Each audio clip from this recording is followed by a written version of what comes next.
उत्तर प्रदेश की सियासत का सबसे ताकतवर परिवार, जहां सत्ता और रसूख की कोई कमी नहीं। लेकिन इसी रसूखदार यादव परिवार के एक सदस्य की कहानी सत्ता के गलियारों से दूर एक खौफनाक और रहस्यमयी मोड़ पर खत्म होती है। उम्र सिर्फ 38 साल, फिटनेस का शौक और जिंदगी में सब कुछ। लेकिन 13 मई 2026 की वो सुबह, जब घर के किचन में एक शख्स अचानक गिरता है और फिर कभी नहीं उठता। ये कहानी है मुलायम सिंह यादव के छोटे बेटे और अखिलेश यादव के सौतेले भाई प्रतीक यादव की। एक ऐसी मौत जिसने पूरे सूबे को झकझोर कर रख दिया है। क्या ये सिर्फ एक हादसा था, या फिर इसके पीछे छिपी है पारिवारिक कलह, मानसिक तनाव और करोड़ों की धोखाधड़ी की कोई गहरी साजिश? समाजवादी पार्टी के संस्थापक मुलायम सिंह यादव और उनकी दूसरी पत्नी साधना गुप्ता के बेटे प्रतीक यादव की जिंदगी आम राजनीतिक वारिसों जैसी बिल्कुल नहीं थी। एक ऐसा परिवार जहां शिवपाल यादव, रामगोपाल यादव, डिंपल यादव और खुद अखिलेश यादव जैसे दिग्गज नेता मौजूद हैं, वहां प्रतीक ने खुद को हमेशा राजनीति की इस चकाचौंध और सत्ता के खेल से बेहद दूर रखा। उन्होंने कभी चुनाव नहीं लड़ा। इसके बजाय उन्होंने अपने फिटनेस के शौक और रियल एस्टेट बिजनेस को अपनी दुनिया बनाया। वो लखनऊ में फिटनेस प्लैनेट नाम का जिम चलाते थे और उन्हें जानवरों से बेइंतहा प्यार था। उनके इंस्टाग्राम पर फिटनेस और जानवरों की तस्वीरें भरी रहती थीं। उनकी एक पालतू कुतिया थी, दुलारी, जिसे वो प्यार से अपनी सबसे बड़ी बेटी बुलाते थे और मानते थे कि उसी ने उन्हें जानवरों की निस्वार्थ भाषा सिखाई। उनकी शादी साल 2011 में अपर्णा बिष्ट से हुई थी। अपर्णा, जिन्हें यादव परिवार की छोटी बहू कहा जाता था, प्रतीक से बिल्कुल अलग थीं। जहां प्रतीक को राजनीति से कोई लगाव नहीं था, वहीं अपर्णा की महत्वाकांक्षाएं राजनीतिक थीं। साल 2017 में अपर्णा ने लखनऊ कैंट से समाजवादी पार्टी के टिकट पर चुनाव लड़ा, लेकिन रीता बहुगुणा जोशी से हार गईं। इसके बाद साल 2022 में उन्होंने एक बड़ा कदम उठाया और भारतीय जनता पार्टी में शामिल हो गईं। आज वो उत्तर प्रदेश राज्य महिला आयोग की उपाध्यक्ष हैं। बाहर से देखने पर सब कुछ एक आदर्श और ताकतवर परिवार की तरह लगता था, लेकिन बंद दरवाजों के पीछे एक अलग ही तूफान पल रहा था, जो अचानक दुनिया के सामने आ गया। मौत से कुछ महीने पहले जनवरी में सोशल मीडिया पर एक ऐसा धमाका हुआ जिसने सबको चौंका दिया। प्रतीक यादव के अपने इंस्टाग्राम अकाउंट से अचानक कुछ ऐसी बातें लिखी गईं जिसने यादव परिवार की अंदरूनी दरारों को सड़क पर ला दिया।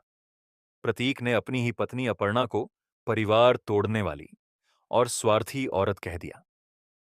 उन्होंने लिखा कि वो जल्द से जल्द इस स्वार्थी औरत से तलाक लेना चाहते हैं, क्योंकि अपर्णा को सिर्फ शोहरत और रसूख से प्यार है। अपनी एक पोस्ट में प्रतीक ने यहां तक कहा कि वो अपनी जिंदगी के सबसे बुरे मानसिक दौर से गुजर रहे हैं, लेकिन अपर्णा को इससे कोई फर्क नहीं पड़ता। उन्होंने लिखा कि अपर्णा ने उनके पिता, मां और भाई से उनके रिश्ते तोड़ दिए हैं। एक इतने बड़े राजनीतिक परिवार की बहू पर ऐसे इल्जाम, वो भी खुद पति की तरफ से, ये कोई छोटी बात नहीं थी। लेकिन सस्पेंस यहीं खत्म नहीं होता। ये तूफान जितनी तेजी से आया था, उतनी ही तेजी से शांत भी हो गया। कुछ ही दिनों बाद वो सारी पोस्ट डिलीट कर दी गईं। एक नई तस्वीर सामने आई जिसमें लिखा था, सब ठीक है। अपर्णा के परिवार वालों ने सफाई दी कि प्रतीक का अकाउंट हैक हो गया था। मार्च के महीने में दोनों की एक साथ तस्वीर भी आई और बाद में आइसलैंड में छुट्टियां मनाते हुए तस्वीरें भी सोशल मीडिया पर शेयर की गईं। क्या वाकई सब कुछ ठीक हो गया था, या फिर इस खामोशी के पीछे कोई बहुत गहरा और अनकहा दर्द छिपा था, जो अंदर ही अंदर इस नौजवान को खोखला कर रहा था? एक तरफ पारिवारिक कलह और तलाक की अफवाहें, तो दूसरी तरफ एक बहुत बड़ी आर्थिक साजिश का जाल, जिसने प्रतीक को चारों तरफ से घेर लिया था। अपनी मौत से ठीक एक साल पहले ही प्रतीक यादव ने पुलिस में एक ऐसी शिकायत दर्ज कराई थी, जो उनके मानसिक तनाव की एक बहुत बड़ी वजह की तरफ इशारा करती है। उनका अपने पूर्व बिजनेस पार्टनर कृष्णानंद पांडेय के साथ एक बहुत बड़ा विवाद चल रहा था। प्रतीक ने आरोप लगाया था कि साल 2015 में शुरू की गई real estate company Monal Infratech के नाम पर उनके साथ करोड़ों रुपए की धोखाधड़ी हुई है। कृष्णानंद पांडेय ने उनसे बड़ी रकम निवेश करवाई, लेकिन सारे वित्तीय फैसले अपने हाथ में रखे। जब प्रतीक ने अपने पैसे वापस मांगे तो उन्हें जो धमकियां मिलीं वो डराने वाली थीं। उनसे 4 करोड़ रुपए की रंगदारी मांगी गई। बात सिर्फ पैसों की नहीं थी, उन्हें धमकी दी गई कि फर्जी ऑडियो वायरल करके उनकी इज्जत को मिट्टी में मिला दिया जाएगा और उन्हें पॉक्सो जैसे संगीन मामले में फंसा दिया जाएगा। प्रतीक ने कृष्णानंद पांडेय, उनकी पत्नी वंदना पांडेय और पिता अशोक पांडेय के खिलाफ एफआईआर दर्ज कराई थी। पुलिस इस मामले की जांच कर ही रही थी। क्या ये करोड़ों का धोखा, ब्लैकमेलिंग और पॉक्सो में फंसाने की साजिश वो वजह थी जिसने 38 साल के इस नौजवान को अंदर से पूरी तरह तोड़ दिया था? खुद उनके बड़े भाई और उत्तर प्रदेश के पूर्व मुख्यमंत्री अखिलेश यादव ने किंग जॉर्ज मेडिकल यूनिवर्सिटी के पोस्टमार्टम हाउस के बाहर बेहद भावुक होकर इस बात की तरफ इशारा किया। उन्होंने कहा कि वो करीब 2 महीने पहले प्रतीक से मिले थे और उसे अपनी सेहत का ध्यान रखने और अपना बिजनेस बढ़ाने को कहा था। अखिलेश यादव के शब्द बहुत गहरे थे जब उन्होंने कहा कि कभी-कभी कारोबार में जो भारी नुकसान होता है, उससे इंसान कई बार बहुत दुखी हो जाता है और अंदर से टूट जाता है।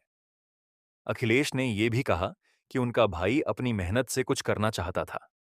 और फिर आई 13 मई 2026 की वो मनहूस सुबह, जिसने सब कुछ हमेशा के लिए खत्म कर दिया। अपर्णा यादव और प्रतीक के बेहद करीबी कारोबारी मुकेश बहादुर सिंह ने बताया कि उस सुबह घर में आखिर हुआ क्या था। घर का माहौल बिल्कुल आम था, लेकिन तभी किचन में प्रतीक अचानक बेसुध होकर गिर पड़े। कोई कुछ समझ पाता, उससे पहले ही घर में अफरा तफरी मच गई। सुबह के करीब 5:30 पर उनके ड्राइवर ने आनन फानन में लखनऊ के सिविल अस्पताल पहुंचकर डॉक्टरों से मदद मांगी। इमरजेंसी मेडिकल ऑन ऑफिसर को तुरंत भेजा गया। 5:55 पर जब प्रतीक को अस्पताल लाया गया तो उन्हें तुरंत आईसीयू में शिफ्ट किया गया, लेकिन तब तक बहुत देर हो चुकी थी। डॉक्टरों ने देखा कि उनकी नब्ज रुक चुकी थी और आंखें पूरी तरह फिक्स हो गई थीं। उस शख्स के शरीर में अब जान नहीं बची थी, जो जिंदगी भर अपनी फिटनेस के लिए जाना जाता था। मौत की यह खबर आग की तरह पूरे राज्य में फैल गई। अपर्णा यादव, जो उस वक्त शहर से बाहर थीं, लगातार फोन पर मुकेश बहादुर सिंह के संपर्क में थीं और घटना की खबर सुनते ही तुरंत फ्लाइट से लखनऊ के लिए रवाना हुईं। अखिलेश यादव पोस्टमार्टम हाउस पहुंचे और करीब 40 मिनट तक वहां रुके। उनकी आंखें नम थीं। डिंपल यादव, शिवपाल यादव, धर्मेंद्र यादव और मुख्यमंत्री योगी आदित्यनाथ समेत डीएम के नेता एम के स्टालिन ने भी इस मौत पर गहरा दुख जताया। डिप्टी सीएम केशव प्रसाद मौर्य और ब्रजेश पाठक ने भी शोक संवेदनाएं व्यक्त की। पुलिस तुरंत अपर्णा यादव के घर पहुंची। कमरे को सील किया गया, प्रतीक का मोबाइल फोन जब्त किया गया और घर के नौकरों से लेकर परिवार वालों तक के बयान दर्ज किए गए। हर कोई जानना चाहता था कि आखिर ये मौत कैसे हुई। क्या किसी ने जहर दिया? क्या मानसिक तनाव ने जान ले ली या कोई और साजिश थी?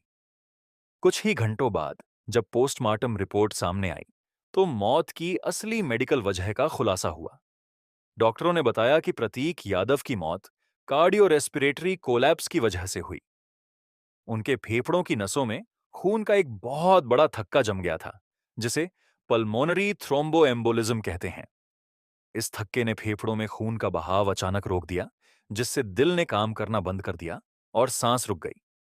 फोरेंसिक विशेषज्ञों ने हिस्टोपैथोलॉजिकल जांच के लिए हार्ट और फेफड़ों के नमूने सुरक्षित रख लिए। शरीर पर बाहरी चोट या किसी भी तरह के संघर्ष का कोई निशान नहीं था। विज्ञान और पोस्टमार्टम रिपोर्ट ने तो बता दिया कि मौत फेफड़ों में खून का थक्का जमने से हुई। लेकिन क्या एक इंसान सिर्फ शारीरिक बीमारी से मरता है? तलाक की बातें, अपनी ही पत्नी पर परिवार तोड़ने का आरोप लगाना, 4 करोड़ की रंगदारी, फर्जी ऑडियो से पॉक्सो एक्ट में फंसाए जाने की धमकियां और अपनों से दूर होने का दर्द, ये सब कुछ एक साथ उस 38 साल के दिल और दिमाग पर क्या असर डाल रहा था, ये शायद कभी कोई मेडिकल रिपोर्ट नहीं बता पाएगी। वो मानसिक प्रताड़ना, वो बिजनेस का घाटा जिसने अखिलेश यादव को भी सोचने पर मजबूर कर दिया, वो सब प्रतीक के साथ ही चला गया। सत्ता के इतने करीब रहकर भी सत्ता से दूर रहने वाला एक आम सा इंसान आज हमेशा के लिए खामोश हो गया है। गुरुवार को पिपरा घाट पर उनका अंतिम संस्कार होना है, लेकिन ये खामोशी अपने पीछे कई ऐसे सवाल छोड़ गई है जो शायद उत्तर प्रदेश की राजनीति और यादव परिवार के बंद दरवाजों के पीछे हमेशा गूंजते रहेंगे। ऐसी सच्ची घटनाओं को जानने के लिए हमारे चैनल को सब्सक्राइब जरूर करें।